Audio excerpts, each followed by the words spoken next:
Well, ladies and gentlemen, positive updates come in pairs. I just had left a pinned comment on the video, the week 7 Gotenks video came out this morning, sharing that I actually got through the galactic bounties for the Paplu tier after getting Gear 7 on Mando and Django. And now, this morning, after the video came out, I unlocked Grand Moff Tarkin at 5 stars. Or I haven't actually applied the star because I don't want to use the currency, but I got it done. As you can see, it's 1 star, and I'll show the actual battle. I did record it, but I want to show you the actual ship mods and stuff because I stopped doing that as part of the videos. Because I attempted this. I was recording on my phone every time I would just sit down for an attempt session. All these are trying this battle, just trying to get it done with what I have, and there's over an hour of footage here.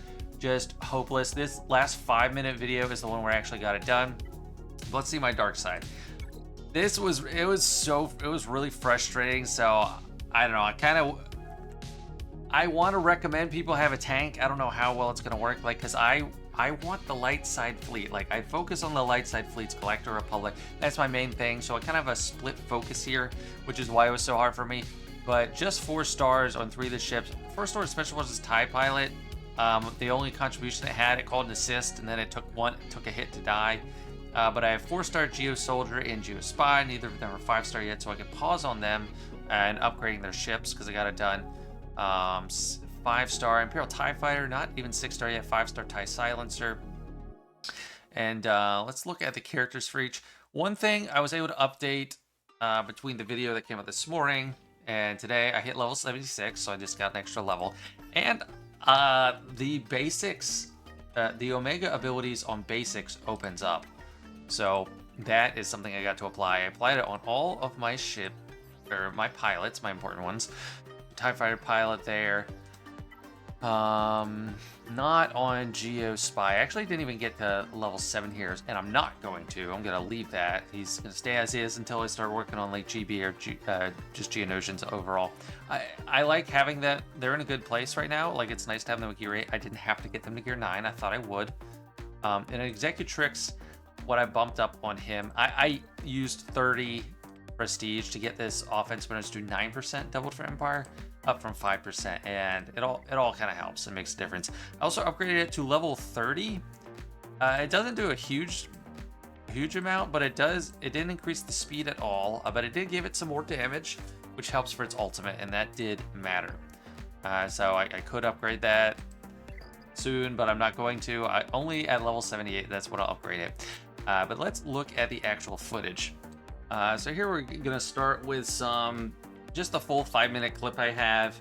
I want to show a lot of the fails. I have an hour of footage. I'm not going to go into all of that, but this was the first round of the day, trying to set the brightness and stuff. It was in the morning when I was doing this, but there's a lot of things that had to go right for my approach to work. So I start with Spy in the starting lineup because once it gets hit, it can go under stealth. My Geo ships are kind of flimsy, so I just need them to survive. And Spy, so Spy can survive that way. And for some reason, when Spy is under stealth, and then it's TIE Fighter and Kylo's ship, TIE Silencer, there, and Spy is stealth, the Akbar does not use its mass assist AoE, which is almost a guaranteeing kill. So this one went decently because I got Ghost down, no, Phantom down, and Ghost is looking pretty hurt. So I was feeling good already about this morning, but there's all kinds of things. Casting, it depends what reinforcement they call in. It depends how many times they use reinforcements, because they don't necessarily... I was trying to just take out Ghost there. I knew it was a long shot, but I was pretty sure this run was a wash anyway. And TIE Silencer only does big damage when he does his special with advantage, which does help. It helps a lot later in the battle. But at the beginning, if you don't get the stuns, he's not doing too much. So that was a fail. Come back in again. Sometimes if I got a key dot, if Phantom dodged me, I would just reset before even doing anything else like that. Okay, so everything has to go right, but this is a battle. It's a You only have to win it once. You don't need the 3-star. You just need a 1-star. And you literally only need it to go well one time. So you can just keep trying for perfect RNG, which was my approach. Twice in a row. Just, gosh, this was my approach because I want to limit the investment I make, especially into Executrix itself. We'll see how the actual, what is it, the ability match challenge goes at level 78, but I'm allowed to use light side chips in that, so it won't be as bad. So this one looking decent to start. I got the stone on Phantom. Biggs is not taunting, and even though they used a mass swarm, Spy got a lot of dodges. So you might be inclined to think this was the run that worked, but it is not. I got through. I thought about keeping going there. Only have a couple more before the good run. Just a 5-minute video. I think this one might possibly be it. So here we go. Basic on Phantom. Stun. Good, and a good hit. That wasn't a crit, but it was a pretty good hit. Spy is stealth. They didn't attack TIE Fighter with the basic, but Silencer didn't take too much damage, and Biggs did not taunt. Get defense up. That's good. And then the basic takes it out. So now we're 3 on 2. That is fantastic. Spy took a hit, but didn't die. And they're all still more or less in the green. Now that was hard to see. I thought, oh my gosh, I'm gonna kill Ghost. Gotta get this big hit off on him, but I did not. And then I did. So it was 4 on 1. This is where I started getting like nervous. Like, is it happening? Took one out. Get foresight up, get offense up. So now we're really rolling. We got some more damage working up. Silencer ramps up, but then they get the taunt. It's kind of annoying. The retribution is nice. That is the reinforcement bonus from Executrix. But I'm forced to go at Biggs, and I'm just really nervous. I'm like, oh, is this gonna work?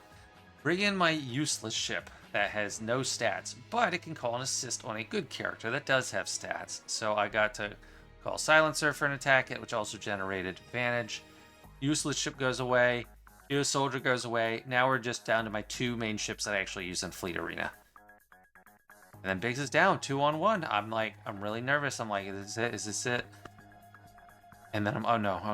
Now it's a 1-on-1. Just you and me, bro. TIE Fighter versus Wedge. Ultimate didn't quite do it. Get the basic out there. Dodged. I was panicking at this point. And here I was just trying to determine what's going to happen. Don't dodge. Yes, got it.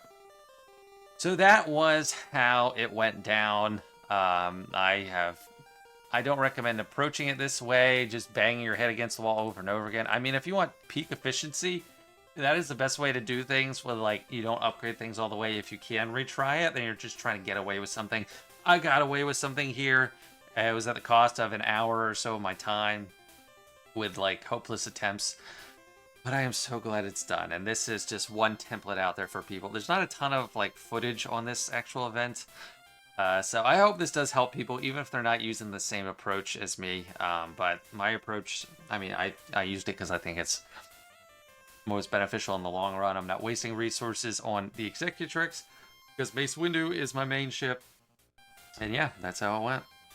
So with that complete, I can unfavorite these dark side ships that I have favorited since the beginning of the account, like week 1 as I was planning. Geo Soldier, this ship, that's going to open up a lot of resources I don't have to use anymore. Raid currency on this anymore. Don't have to upgrade Executrix. I mean, except for like getting them up to 5 stars.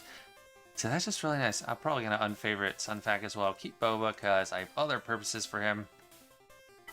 That gives me a more limited look at favorites. These ships are all still important. Yeah, taking things off favorites is a nice feeling because I feel it's like you're done with something. You can just move on to things you actually want to do. So thanks for watching this one. Appreciate the support, everybody. See you later.